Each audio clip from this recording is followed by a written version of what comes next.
Hey everyone.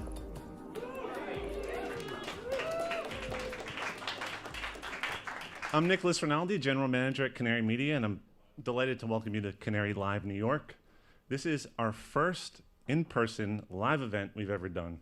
And to do it in New York,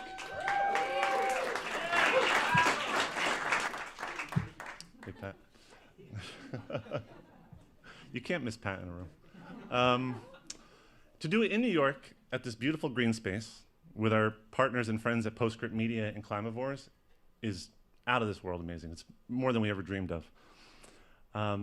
So just to give you a little background for those, and we're live streaming this right now, so there's a lot of folks in the room not watching. So I think everybody here probably knows Canary Media, but if you're watching, you don't know, we are a nonprofit newsroom focused on the energy transition and covering solutions to the climate crisis. We launched in April 2021, so we're only about 18 months old.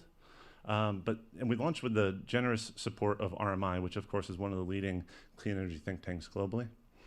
And since we launched, we've really strived to publish journalism that is engaging, influential, and educates everyone from the White House and US Congress to local homeowners here in New York and beyond. So if you're not subscribed to our newsletter, that's the easiest way to support us. Go to canarymedia.com and subscribe today. So tonight we have two amazing panels. The first is going to be our local act, if you will, focused on the top 3 trends in energy and climate here in New York. It features Marie French from Politico New York, Sam Maldonado from the city, and then Canary Media's own Julian, Spector, and Maria Gallucci. That's the first panel. Then we have another networking break so y'all can drink again and mingle. You look like you were having a lot of fun.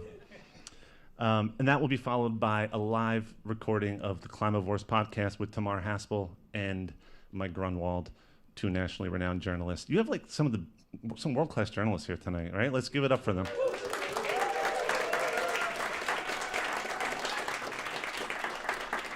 So before we start, I just want to say thank you to our sponsors. We have an incredible group of sponsors here. Without them, this would not have happened. Or if it did, it'd probably be a lot less pleasurable. So I want to thank Rise, Light, and Power, our signature sponsor. Their CEO, Clint Plummer, is going to be coming up momentarily to introduce the first panel. I also want to thank our premier sponsor, Sealed. We have some folks from Sealed in the house tonight. Thank you very much.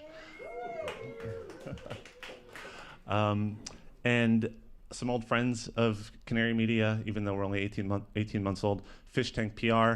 Eric Fishgren's in the house tonight. Thank you for your continued support. And the beer that y'all were drinking tonight was from New Belgium Brewery. They made a very generous donation, so let's thank them. All right, so without further ado, I'm proud to announce Clint Plummer. Please join us up here, Clint.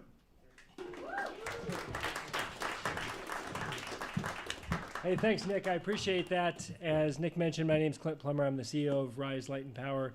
I'm delighted to be here tonight at Canary Media's inaugural live action event. And I want to just take a minute to explain why we're so proud to explain this. Right now, the world is in the midst of an unprecedented transition in the way that we make and use energy. And it's not just about how we move our cars or where the power in our electronics comes from. This transition touches every aspect of our lives. Of course, climate change is a critical part of that. It's real, and there are things that we need to be doing now to affect that. But it's broader than that. This affects jobs. As we've seen in the Ukraine, this affects national security. It also has a massive impact on affordability, as we've seen with inflation and the cost of groceries going up in many ways driven simply by energy. So it's incumbent that we recognize how important this energy transition is and that it's very challenging but simultaneously necessary. Nowhere in the world is it more difficult to affect the transition from fossil fuels to renewables than in densely populated urban areas like New York City. And I know this because our company owns and operates the largest fossil-fired generating facility in New York City. The Ravenswood Generating Station makes about 20% of all the generating capacity in New York City. We're a critical part of keeping the lights on, but most of our facility was built in the 1960s. It's very well maintained technology, but anywhere else in the country where there was more real estate, more available space to build new infrastructure, this type of facility would have been retired and replaced with something newer and more efficient. The very things that make places like New York so special, the density, the ability to get together like this, the ability to get a great burrito at 3 o'clock in the morning, those things are all driven by density, and that density makes it very difficult to change big, substantive, structural things like energy infrastructure. But it's also critical that we do this. And I know that as well because before I came to this job, I spent 13 years in the offshore wind business, proudly part of the team that developed and built America's first offshore wind farm. And the reason I came here, and the reason that we're so proud to sponsor organizations like Canary, is that infrastructure like that which we own and operate now is vital to this transition. In the time that I've been with RISE, we've announced massive plans to transform our site to what we call renewable Ravenswood, a clean energy hub that will lead to, by the end of this decade, us retiring and replacing all of our 1960s vintage fossil generation with new renewable energy brought down from upstate New York, brought in from offshore wind, stored on site with battery energy storage. And the very best part of this is we can do this not only in a way that is cost effective with replacing this older capacity, but also in a way that creates a just transition for the workforce. Our site has for decades proudly employed hundreds of men and women from the utility workers local 1-2. And with the plans that we're bringing forward now, we'll continue to employ people just working not on fossil, but on clean energy infrastructure. Union, I should add. So with all of that, I just want to say how delighted I am to be here, not just for this opportunity, but also to see how many people have turned out, how many people care about this. The decisions that we make now on how we spend our money and who we vote into office are going to have lasting consequences for ourselves and our children. And as a father of 3, I'd ask you to keep in mind those decisions and to make smart choices for yourself, the people you elect, and the places that you get your news media, because that matters for us to be able to transition our economy from fossil to clean energy. With that, I want to say thank you again very much, and I want to welcome Julian Spector, who's going to lead an amazing panel with a number of my great friends. Julian?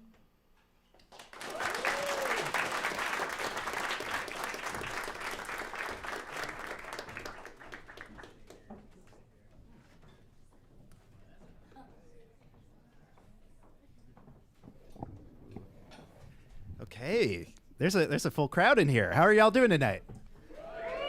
Hello, New York City.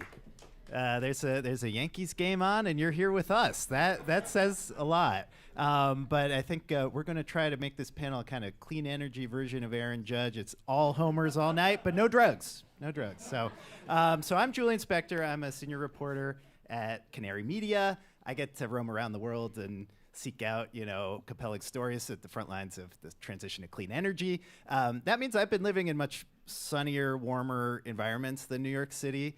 And since arriving here a few weeks ago, I've been called things like nice and earnest and told I should really try to find at least one thing I can complain about convincingly. So we couldn't just leave me up here alone. We needed to find some actual New Yorkers who have, some opinions to share, some facts, and some, hard truths. Because we are here tonight to evaluate New York's progress towards its very ambitious climate goals. We have some great people to break that down for us, though. So starting here right on my right, Marie French from Politico. She's over in Albany covering the ins and outs of the center of power for the state. Want to do some applause for that. You've probably read her work. I'd just like to point out I don't identify as a New Yorker. I'm not a native New Yorker, but I am an upstate New Yorker. Upstate New Yorker. That counts. So then we have Samantha Maldonado with The City, covering all sorts of aspects of how climate impacts New York City and how the government here is working on decarbonizing all facets of society. Let's hear it for Sam. And then my colleague Maria Gallucci, who's also based in the city here and has done some great work on the arrival of the wind power coming and the changes to the economy here as a result of the clean energy. It's great to be in person with you. Thanks, you too. Thank you. Thank you. All right, so we don't want to do too much preamble. We want to get into the really like breaking down the major areas of action on New York's climate goals. Felt like I should just set up a couple of the like high level trends here. So this state is moving towards 100% carbon-free energy. The deadline for that is 2040, and that also needs to be 70% renewable at that time. Now, if you look at the way the energy system works right now, statewide, it's pretty good. It's like 50% zero emission. A lot of that's actually hydro and the nuclear that you all have allowed to continue running. But if you break down the state into like upstate versus downstate, the New York area, the New York City area, I should say, it's pretty filthy. And it's not just the piles of garbage on the sidewalks and the rats and all those fun things I'm beginning to see. It's that there's very little clean energy anywhere near this metropolis where many, many millions of people live. So, there's a few high-level challenges there. One is you need more clean energy total, but you also need to find ways to get it into this enormous city with lots of people and to try to do that without breaking the bank. So that is not easy. And to the extent that we're going to be trying to find places where progress hasn't kept up with the ambitions, that's not to be mean. That's just to say, like, where do we need to try even harder? What needs to be changed in the course of action, and then what is actually on track and looking good. So let's start with the renewable energy build out. That's kind of the crux of the strategy here. Build clean energy, electrify everything else. So let's start with offshore wind. States doesn't have much of it right now. In fact, there's approximately none, right? But does anyone want to kick us off with your view on is the state on track with its offshore wind ambitions? Yeah. So just to throw out some stats, so New York has a goal of building 9 gigawatts of offshore wind power by 2035, I believe, and that would supply about 30% of the state's total electricity needs. Right now, there's 4.3 gigawatts worth of projects in the pipeline, and if everything goes as the developers say it will, the first project, South Fork Wind, might have turbines spinning in the water by the end of next year.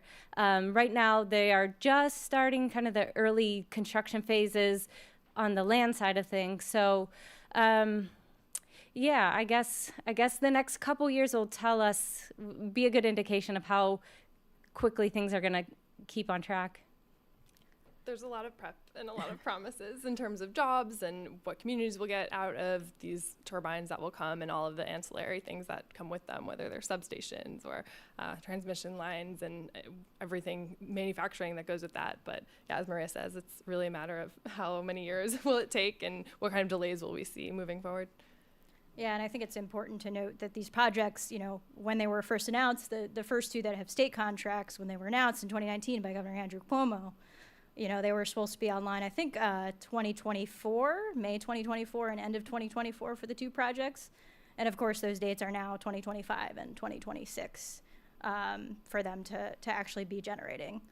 And I don't think we should ignore the fact that to actually achieve the state's, ultimate 2030 and 2040 goals, we're going to need a whole lot more offshore wind than just 9 gigawatts. We're going to need much more than that. I think the Climate Action Council, supporting analysis calls for about, I want to say double what the state goal is by that year. So it's, a massive amount that needs to be built out even beyond what the state's planning to contract for right now.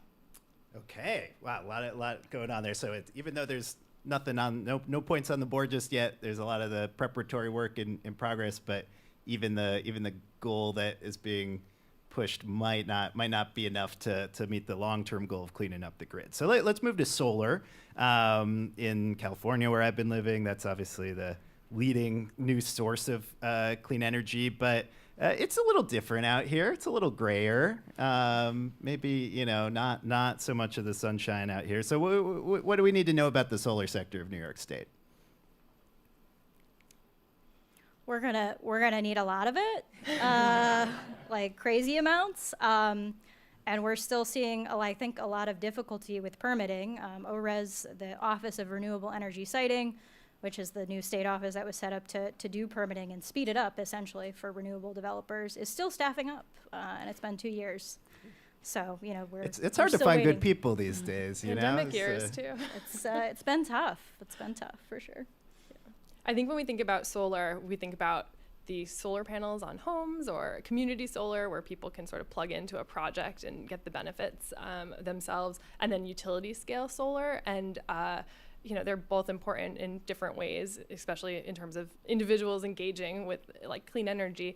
But we're just not there on either account. And in New York City in particular, it's really hard to site solar no matter what. There's some old fire codes that make it really hard to put on roofs and things like that. And we just don't have the space to do utility scale solar.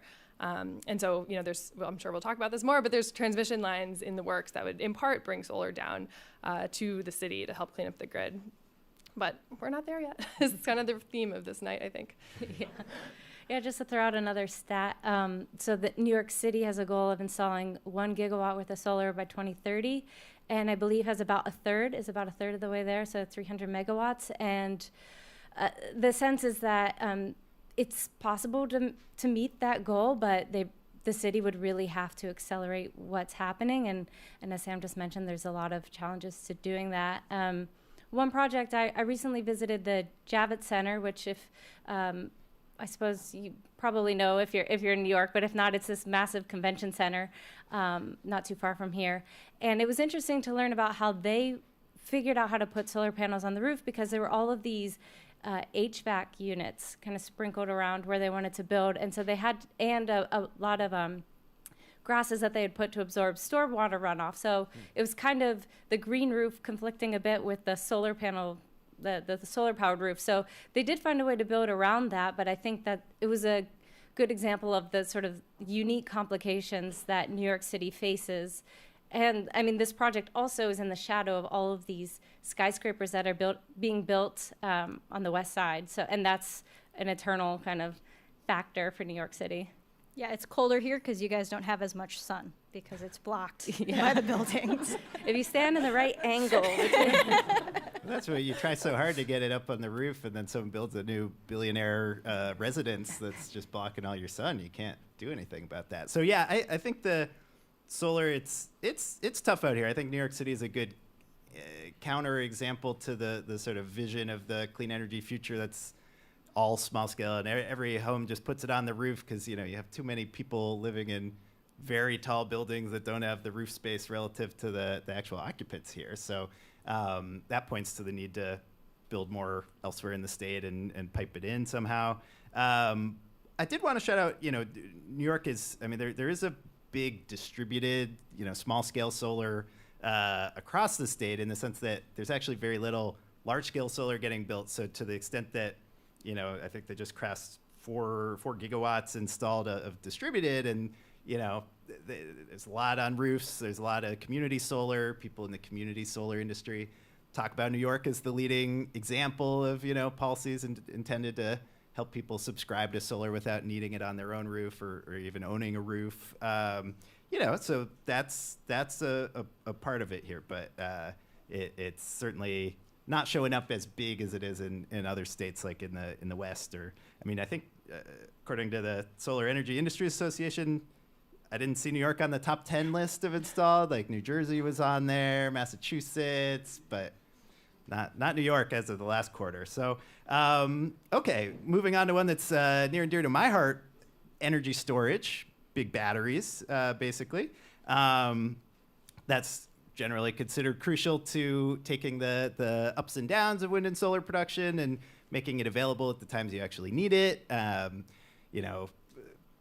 What's going on with batteries? Anyone been able to go see the opening of a very large battery in New York anywhere? Certainly not in New York City. Not large, certainly not. I think obviously, I think a lot of folks are familiar with the Con Ed RFP, where they didn't award any large battery project, which was somewhat upsetting for some people, I'm sure. Maybe we should explain that for the people who aren't familiar, but so Oh, Con Ed, okay. local I just utility, assumed you were all know? energy nerds. I thought. Oh, that they was why are. you They were are. here. Let's not impugn our audience here. Oh, sorry. Really good at this, guys. But Con Ed was required by the Public Service Commission to issue a utility scale request for proposals for battery storage. I believe 300 megawatts was the target. I mean, other utilities were also required to issue RFPs, but they were like, 10, 20 megawatts. They didn't have to go as big as Con Ed, because we're going to need a lot more storage in New York City than we are probably in other parts of the state to meet the ultimate goals here. And they didn't award any, and that was sad. But they're going to issue a new one in fall 2022. So later, presumably in the next few months. I haven't seen it come out yet.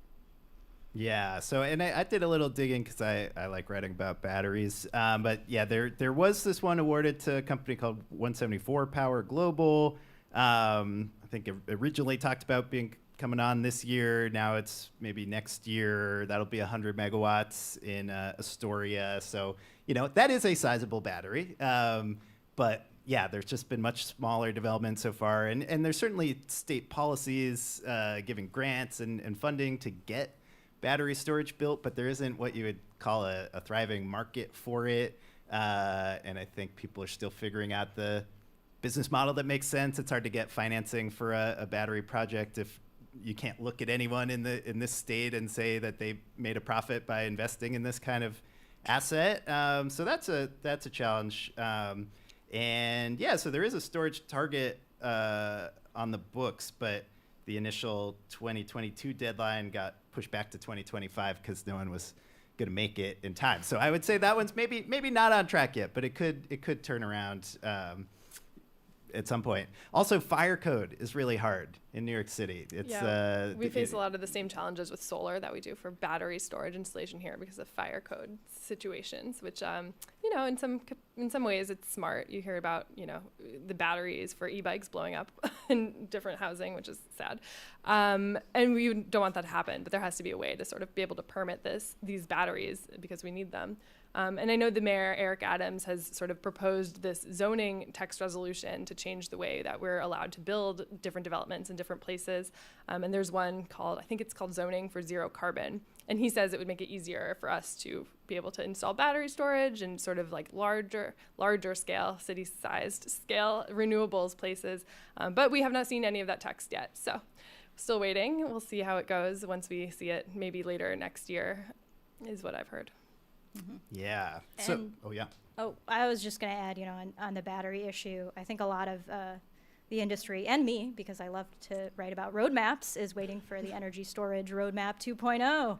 2.0? What happened to 1.0? We're done with that. We already. Okay. It's totally over. We're past that. I think they basically got the subsidies, under that have already been oversubscribed, if not totally subscribed. So, energy storage roadmap 2.0 could give us a better idea of what kind of state subsidies and contracts will be available for the storage industry. So they'll actually, none of these developers or the incumbent generators that I talk to who are thinking about storage plan to build it without a long-term contract or support of some kind. There's no ability to do that in the current energy markets.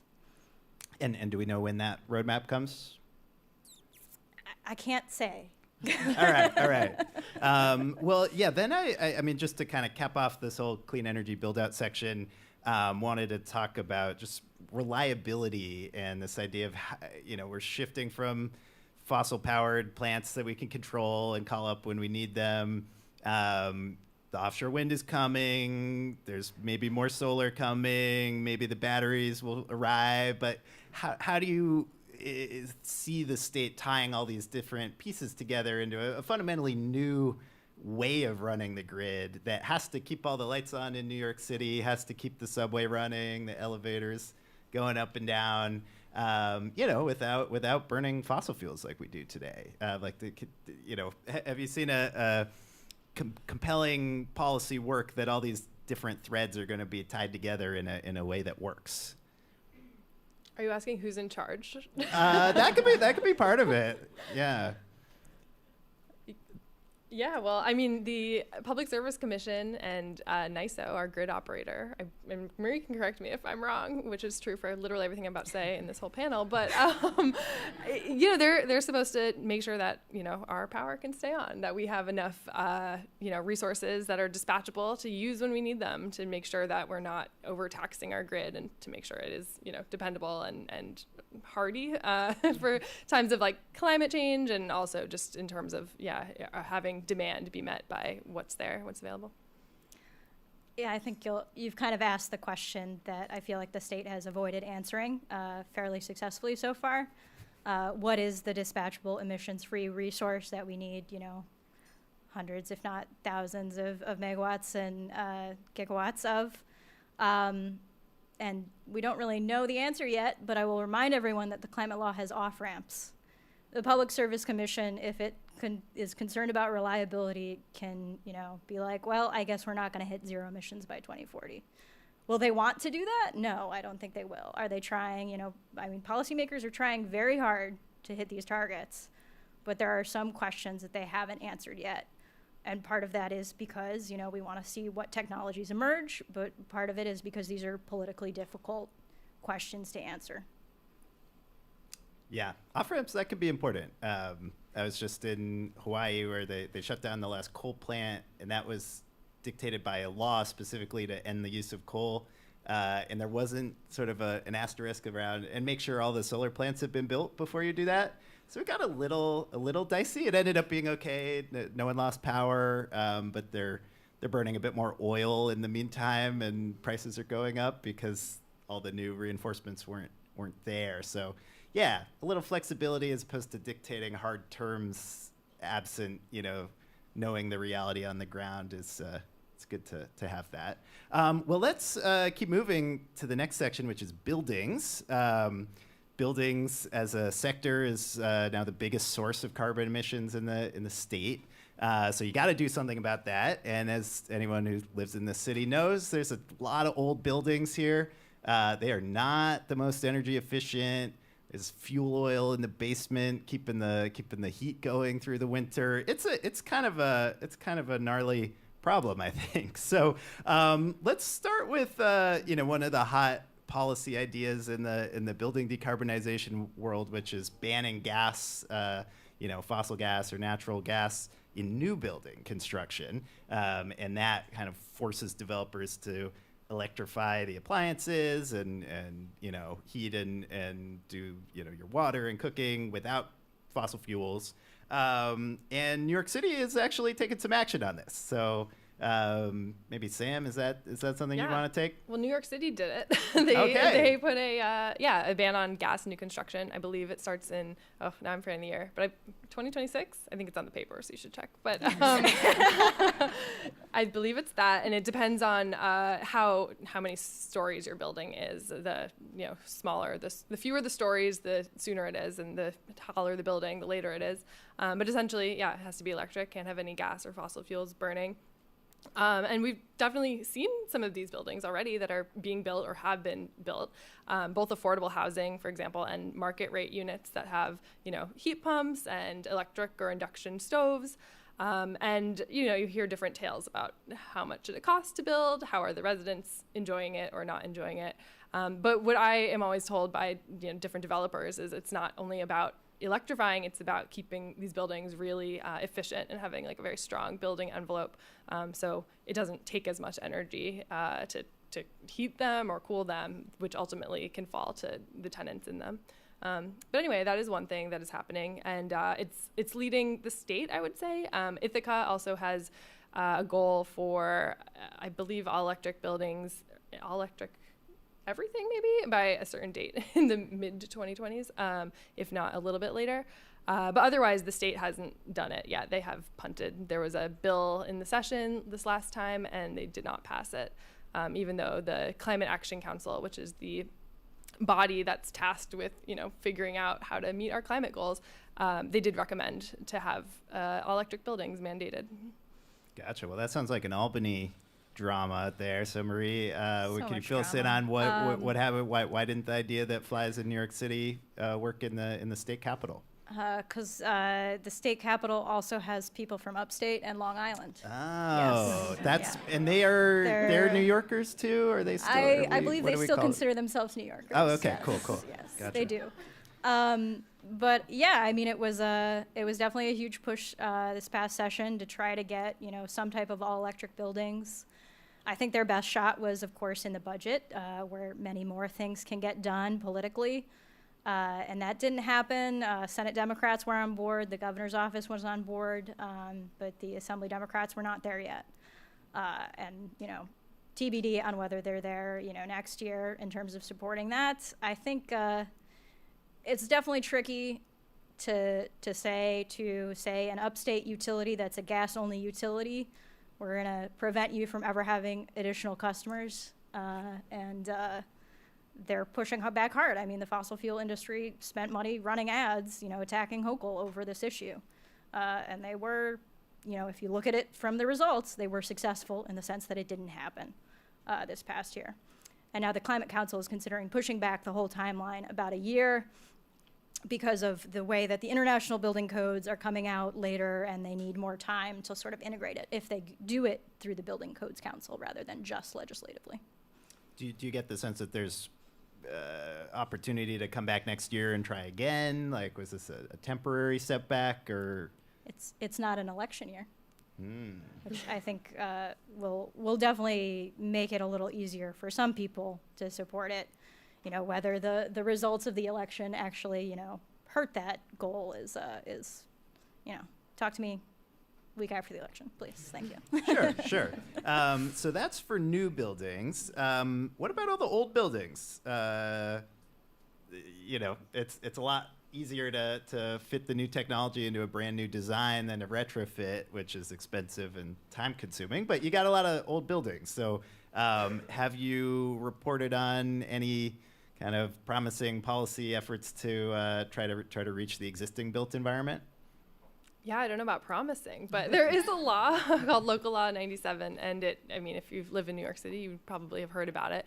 But it mandates that every building over a certain amount of square feet, I believe it's 25K, it has to have emissions limits that they have to meet. And I think a lot of them do, the city says most of the buildings that will need to adhere to this law already meet those caps, or will with very few retrofits. But that's sort of the big question, like, how do they do this? How are they going to pay for it? And it's different when it's, maybe a luxury condo building versus these little, or I shouldn't say little because they're over 25K square feet, but, these sort of like lower middle class co-ops in the middle of Brooklyn or something like that, that really do run on, fuel boilers that would just put them over the emissions limit, or they have to retrofit or figure out how to, pop in heat pumps and do all these different fixes. It's like, how are they going to do that physically? How does that construction work? And how are they going to pay for it are the big questions. And these laws, they have to start complying by 2024, but the rules for like what guides the laws and how they would even calculate their emissions and their penalties just haven't been finalized yet. So we're still waiting on that. And I imagine you don't want to be, as a building owner, making investments and picking new technologies until all the details are laid out, so you don't get dinged for something you didn't expect? Yeah, the way I've seen it in my reporting so far is, there's some buildings where their co-op boards or whoever manages it are really on top of this, and they've been asking the questions and starting to sort of roll forward some of these retrofits, but they don't know the final, they don't know the final rules. They don't know what it's going to look like at the end. And then there's others that have just sort of pushed it off, and they are really under capacity, or they don't have the money to hire these consultants that will do this work for them. So I think they're going to have to either get with it really soon, or I don't know, they'll have to get some, financial penalties as per the law.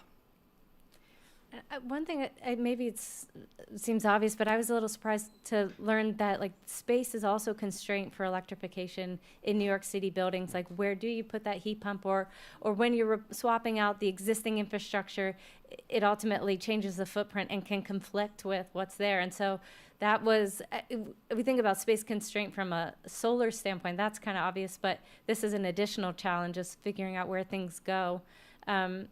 There's an initiative, the Empire Building Challenge, that's also working.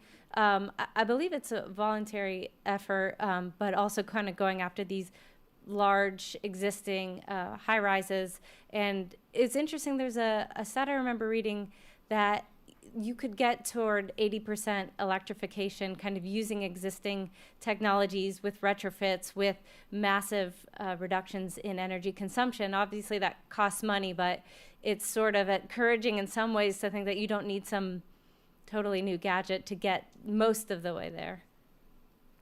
Yeah, I mean, it does strike me that the building space, I mean, it's earlier kind of across the clean energy industry. If you're getting solar, you're saving money at this point. And if you're doing community solar in New York, you're definitely saving money. It seems much less clear and very site specific on the electrifying the buildings. It's harder to get mass buy-in if the appliances themselves aren't sort of well known and out in the public zeitgeist. So that seems challenging. This is one where a lot of the southwestern states, there's just not the same kind of need to heat in very bitterly cold winters. So I don't envy this challenge for y'all. Let's go on to our last section, and then we're going to get audience questions after this. But we want to get into the energy equity topic, which is, crucial. There's all these changes, but in the process of transitioning the economy and the energy system, is the state accounting for people who've been hurt and harmed by the old polluting forms, and where the facilities are sited, whose backyard it's in, and also there's the workforce dimension of changing the way the economy works to different fuel sources, and our workers able to have a foothold in the new world.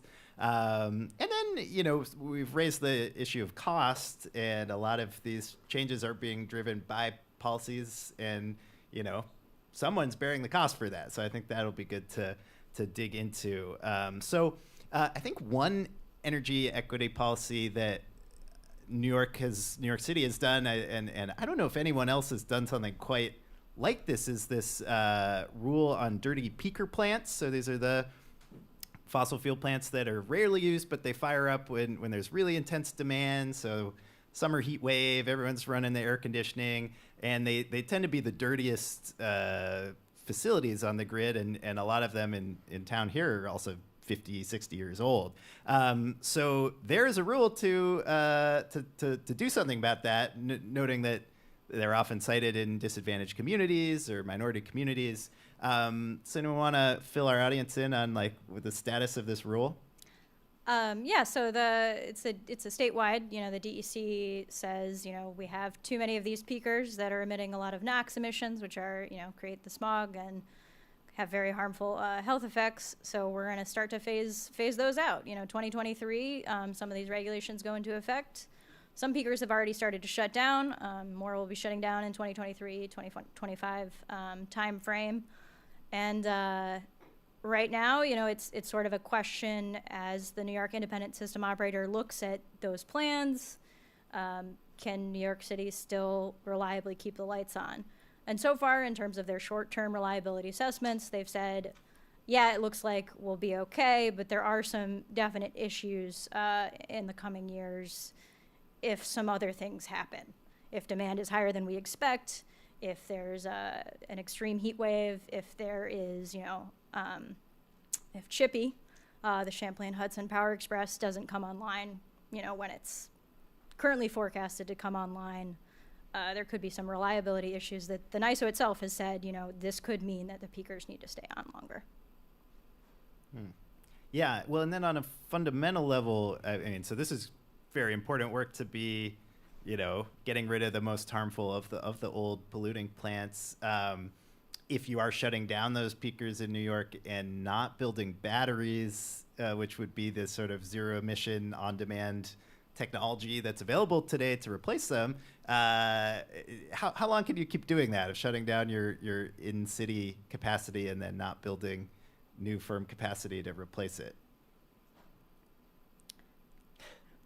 Well, I don't think right now, battery storage technology is not necessarily a one-to-one replacement for peakers, right? We don't necessarily have a battery that can run for several days or, 12 plus hours. And batteries need to recharge, which puts an additional demand on the grid afterwards. So I think the expectation is more that offshore wind and transmission lines coming into the city will play a bigger role in replacing the peakers than perhaps battery storage. Although I don't think that's entirely true, because I think there will be a role for batteries to play for sure. Yeah. Yeah. No, they Don't definitely want to can't. offend any of the battery developers. Yeah. Yeah, they can be useful to have, but you're right. They don't go for 24 hours straight. But that's interesting. So getting back to the sort of portfolio emerging, if you don't have power sources generating in the city, but you have offshore wind pumping in from the ocean that's, able to connect into the grid, you maybe don't need the same capacity operating within city boundaries as we used to. Ooh, now you're getting into like locational reserve margin So we don't need to go too far down that route. But let's talk about the just transition for workers. I was very intrigued by a piece that my colleague Maria did recently on how the terminal in Brooklyn is seeing a new future coming as the shift to clean energy happens. So can you talk about what sort of new jobs, new economic drivers are happening in the city as a result of this shift? Yeah, so there's a project actually in Sunset Park, Brooklyn, but not too far from where I live, to transform this abandoned, the South Brooklyn Marine Terminal, which hasn't been used for decades, into a hub for storing and assembling and repairing offshore wind farms. Offshore wind turbines that will go to service the wind farms that Equinor and BP are developing off the coast of New York. And the local community, especially groups like Uprose, New York City Environmental Justice Alliance, have been very involved in kind of having a say in what kind of project comes to the waterfront, but then also, now that it's going to be this offshore wind hub, making sure that they have a seat at the table and kind of being engaged. Their goal is to make sure that those jobs, which primarily will be construction jobs at the site to start, but then hundreds kind of involved in the turbine assembly and kind of operations there. They want to make sure that Sunset Park residents are actually working at that hub that's going up in their backyard, especially sort of given the history of environmental justice issues in that area. Speaking of peaker plants, there's a couple nearby in Sunset Park. There's also a lot of heavy truck traffic, other industrial facilities that contribute kind of an outsized share of pollution to the neighborhood. Yeah, and Sam or Maria, have you covered any other instances of new job creation that's kind of giving the community more of a voice and a say in the emerging clean energy system? Yeah, I mean, I think one thing that pops up a lot, especially in New York with the retrofits on the horizon to get buildings cleaner, is just teaching people and people who have been like traditionally left out of the workforce and doing a lot of job development to teach them how to do these installations, whether that's like solar panels or home retrofits. And today I know this big company called Block Power, which probably a lot of you know, just announced sort of a wider an expansion of their job training program, and it sort of dovetails with criminal justice and interrupting violence in certain neighborhoods. But that's been really interesting to see, and that's I think with every sort of clean energy promise, there's always the flag that people wave about jobs coming, and so we're sort of it's to be seen, but some of the training is happening now, which is pretty interesting. And I think the other concern is, jobs that will be lost, which is something that comes up a lot with the state policies in general, less I think about the city here. But fossil fuel workers, for example, are really concerned that they will be left out or, won't have jobs to go to in a decade or less. And I think Marie can speak more about this, but, those sort of concerns manifested in a new policy that actually did get, it was a law that got passed in the session last time. It was really like labor and environmentalists coming together to pass this bill that would mandate geothermal network pilots in the city and around the state for each utility. Yeah, I think that was definitely, as you mentioned, I think it's an example of labor really flexing its power. We've seen labor do that a few times, but that bill in particular, I think, as it gets implemented, will tell us a lot about sort of what the future of some gas utilities is. is there going to be a way for them to create a new business model where they're delivering the service of heat rather than the service of gas to combust to create heat in your home? And I think there's a lot of questions about that. The Public Service Commission members have been kind of critical about the timeline for that legislation. They're like, we're going to need more time to figure some of this out. So they're giving the utilities a little bit more time to flesh out their pilot ideas and actually implement them. But those should be really interesting to watch and to see, how labor gets to play a role in shaping those as well. Yeah, great. Well, so then let's talk about affordability. Is a macro level inflation happening, and energy is costing families more and more. There's a lot of programs here that are not really market driven at this point. I think generally speaking, the clean energy is competitive, and that'll be cheaper in the long run than equivalent fossil fuels. But then once you get into all the work that it takes to keep the system reliable, costs can start adding up. And as we mentioned, retrofitting all the old buildings is a whole big thing. So can you talk about, in general, how is New York State paying for all of these, rather leading efforts to change away from fossil fuels? Maybe Marie? That's the several $100 billion question. I think that's TBD for sure. I mean, right now, obviously, the Climate Action Council is talking about that finally. I've sat through so many meetings, guys. How long are these meetings? Roughly, some of them now they're down to about 3 hours at a time. That's the slim version. There's been longer ones. Okay. But so, right now, the thing they talked about was like, could we do a carbon tax or could we do some type of cap and invest economy-wide on, greenhouse gas emissions? And basically, I think a lot of it's going to come down to legislative willpower in the upcoming session, but also, what they can actually do on the executive side without legislation, because there is pretty vast authority in the climate law for the DEC to implement regulations to support the plan. And then what about, just utility customers paying their bills and money going from those to kind of fund pilot programs and all the various things? Yeah, well, the way that this clean energy market will be set up, the economy really is through like subsidies and other sorts of like benefits to, I'm forgetting the word anyway, but basically it's like on the taxpayers and on ratepayers, which is just people. And there's been no accounting for what that might cost. There's no real projections. And I think that's a big question mark in people's minds. There's always the promise, and we've seen it bear out in some cases that clean energy is cheaper than fossil fuels. But ultimately, we just don't know how much it's going to fall onto the individual consumer to really like push these programs forward and to sort of underwrite them essentially. And already in the past year, in part because of the pandemic, we've seen really high like cases of utility debts that lots of people have. And I haven't looked at the numbers in a while, but they were just far and away the highest numbers that we've seen, basically. So that's a real crisis. We don't know how necessarily people are going to pay that, and just how they will sort of burden, share this burden and be able to afford it, essentially.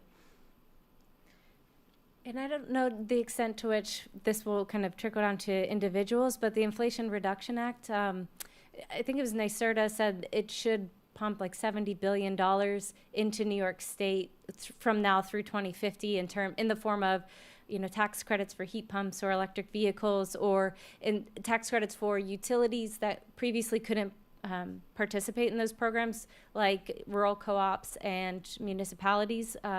So that, I believe this was NYSERDA said this, that money, that $70 billion, won't necessarily accelerate the clean energy transition here, but it will make it more affordable, at least in terms of helping to pay for some of those programs.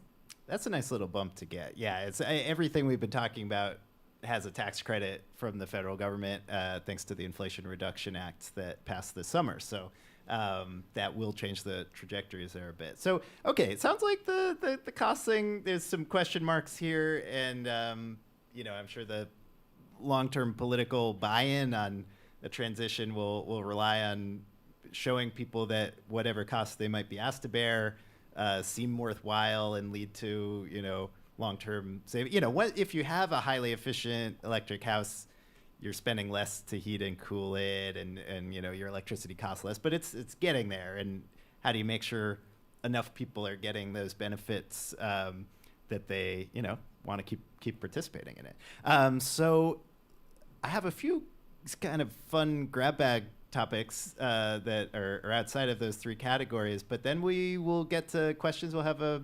15-ish minutes for audience questions. I believe, there's some mics in the aisle, so you can think about your questions, maybe start heading that way in two or 3 minutes. But I was very intrigued this summer to watch some action in Albany around this idea of public renewables.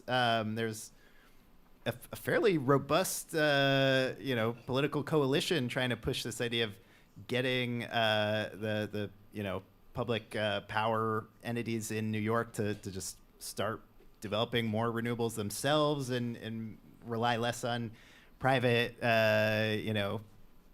sort of market-driven actors who are in it to make some money. That didn't actually pass, but it got pretty far. And maybe, Maria, can you catch us up briefly on what the actual policy idea was there and what that would have meant for this clean energy transition? So it's called the Build Public Renewables Act. Essentially, it had a lot of different components, which I've written many stories about. But fundamentally, it's about allowing the New York Power Authority to build more renewables. The New York Power Authority said it doesn't want to do that, or at least not in the way that the bill itself was written to kind of make them do that and make them supply some customers that they don't currently serve.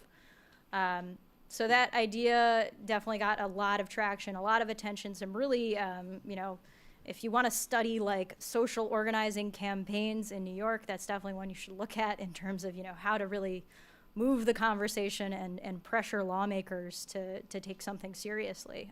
It's a really interesting example of that. But it didn't ultimately get through, I think, because, a lot of lawmakers weren't familiar with it. There was some opposition from NYPA itself. The Assembly didn't really take it up and didn't really feel like they had time to fully vet it through their staff, so that didn't end up happening.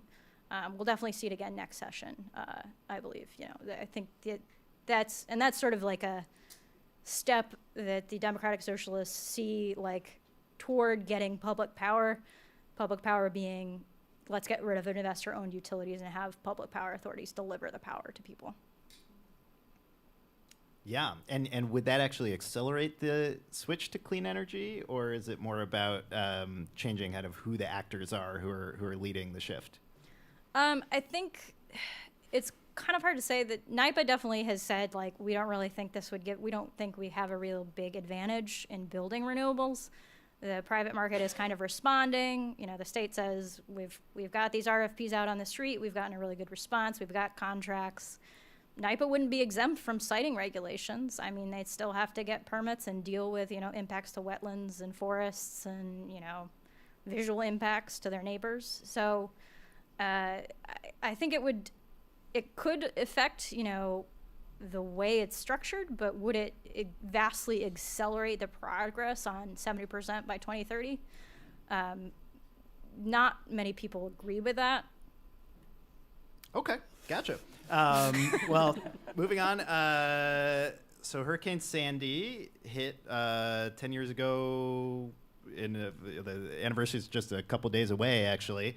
That kicked off a whole flurry of conversations about resilience and how to avoid the kind of blackouts that hit a lot of sections of the city, and launched a thing called New York Prize that was a effort to get microgrids built to do local resilience. So decade later, how much has happened to build microgrids in New York and prevent that kind of power outage that happened?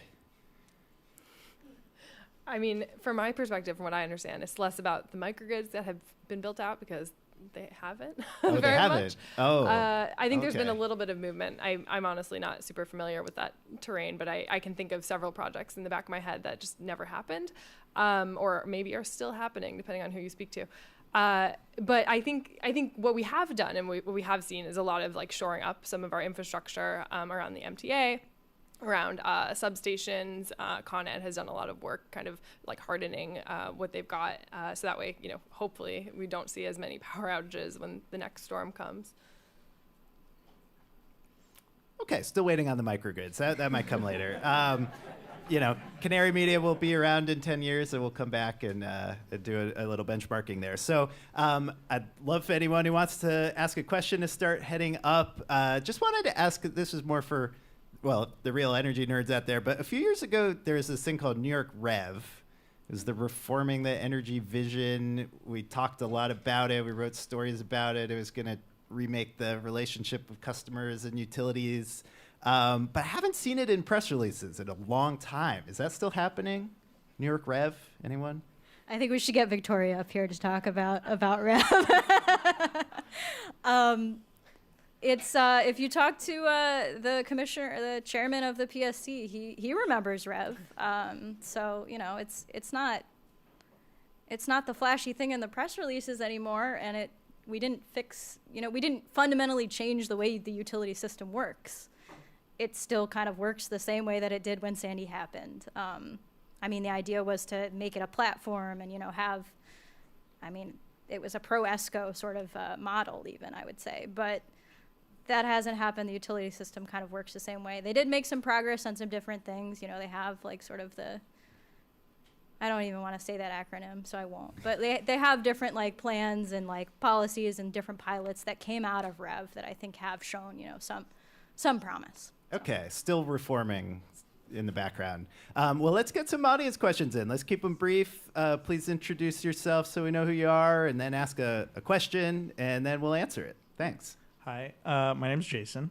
I just had it was briefly brought up towards the end about the Inflation Reduction Act being passed and the amount of money coming into the state.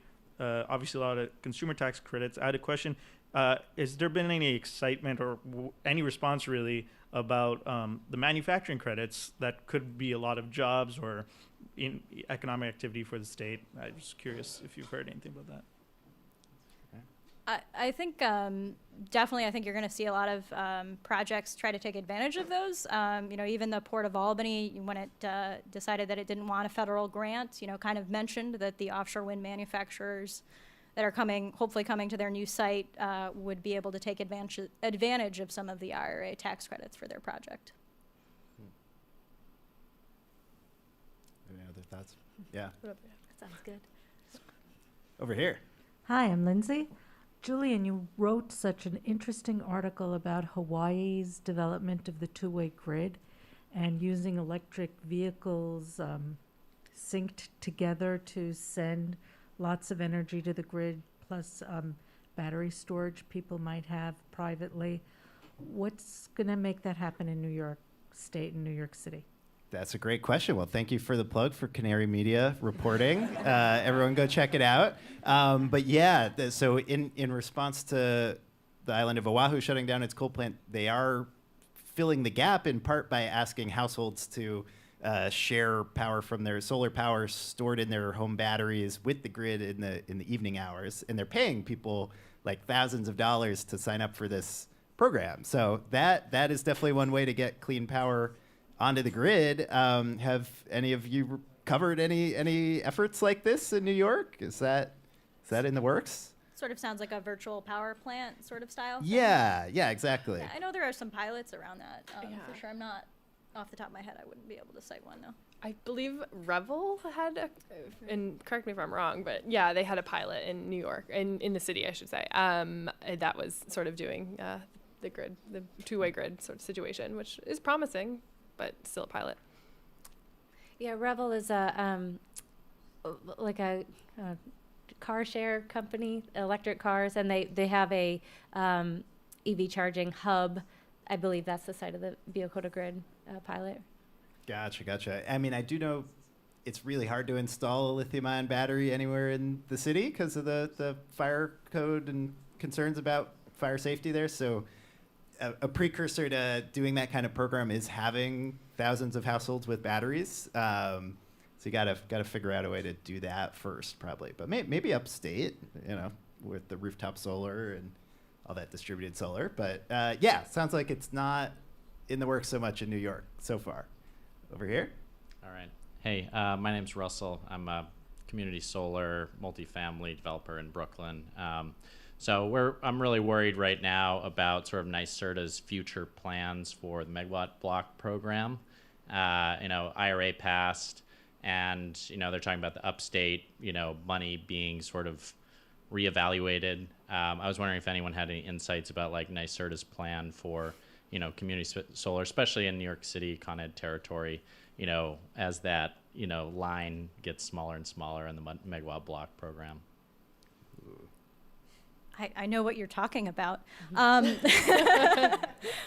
So that's a really interesting question, and I think it's part of a larger question as we look at the IRA money coming into the state, as to whether state policymakers are like, oh, great, so we can make it less costly for ratepayers overall by reducing our subsidies and just using some of the federal subsidies instead. And I think that's kind of what you're asking, is the state going to do that?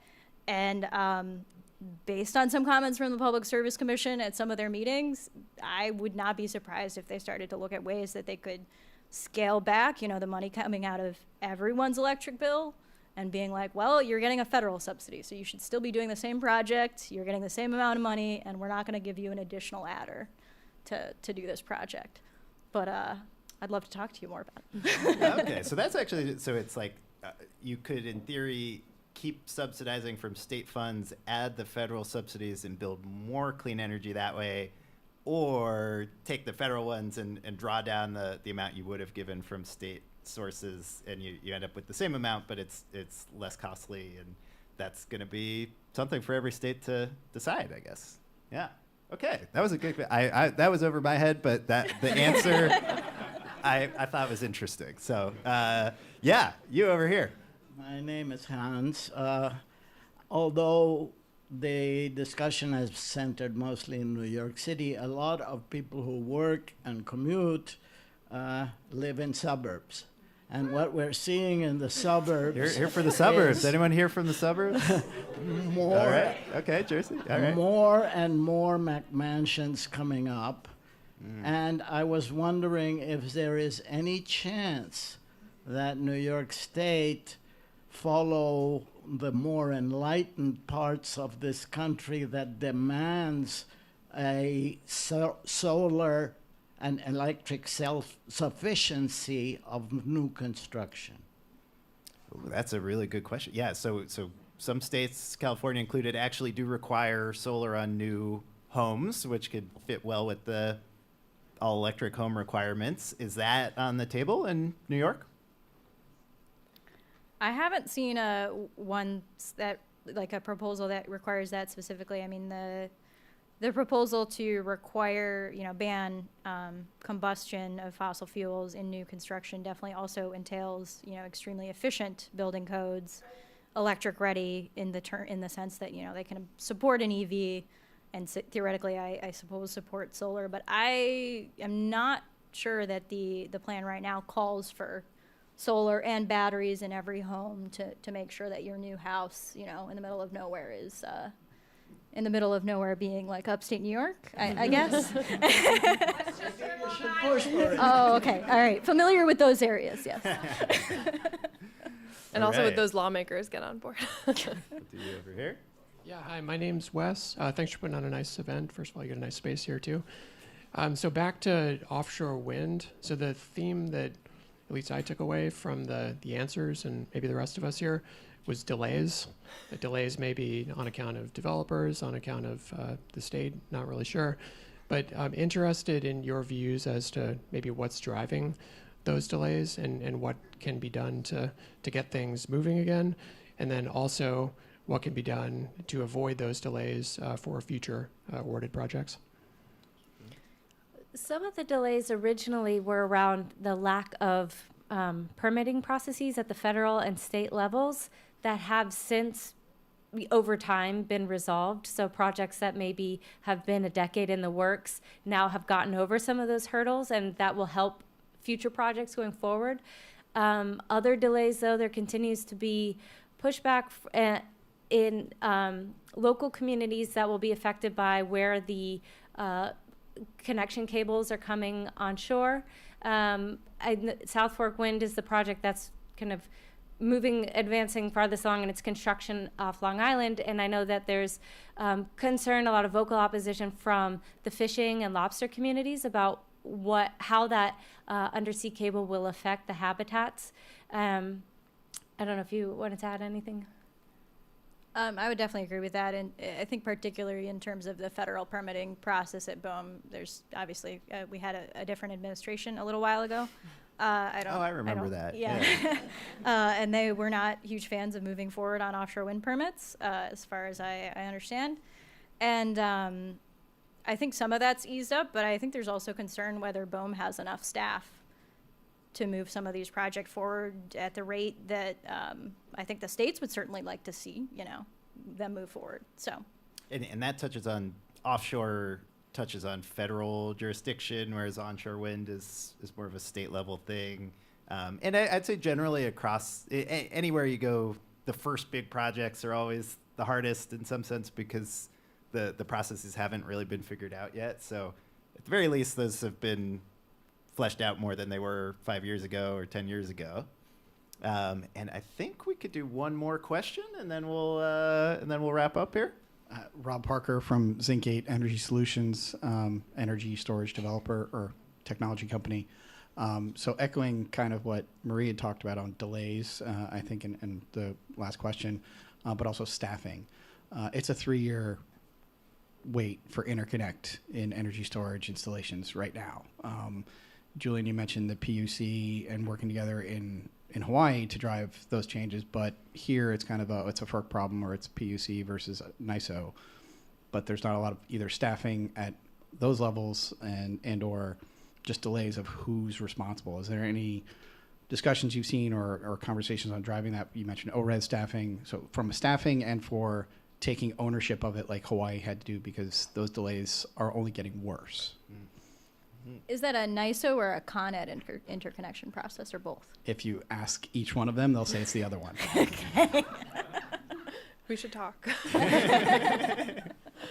Yeah, I mean, I think that kind of says it, right? Is what's the staffing, who's responsible? I think NISO has definitely talked a little bit about trying to speed up their processes, but they're also dealing with way more projects than they've ever had to deal with coming in because of the number of contracts that the state is issuing. So, and I'm not as familiar with the Con Ed interconnection process, but I'm sure if I asked them, they'd say they're working on it. So, I think it's one of those maybe staffing, but also budget. It's one of those things that gets left out of, we've given the subsidies for the developer of the project, but does the agency have the budget for staffing? Yeah. Wow. Well, I think we've crushed an hour, like almost without even thinking about it. Like that was a lot of ground to cover. I wasn't sure if we'd fit everything in, but we got through the outline, we got through the questions. I am just really appreciative to all three of our panelists. What did you all think? What did you like that? Yeah, I learned a lot. This is like it's just fun it's rare to get to do a panel where it's all journalists and they all like really know what they're talking about. And I also wanted to shout out, so Sam's actually able to join us. She's normally teaching a class in journalism at the CUNY Grad School of Journalism on Thursday nights, but I think some students are here. My students are here. We like said, bring the students. Like we like journalists here at Canary Media. So glad that you could all make it. Now I get to send you off to more drinks and networking, and I'll be able to partake more indulgently now because we're done. So please meet someone new, but the fact that you're here means you have some interest in common with everybody else who chose to be here tonight. So yeah, make some new friends, some new potential colleagues, and thanks for coming, everybody. See you out there.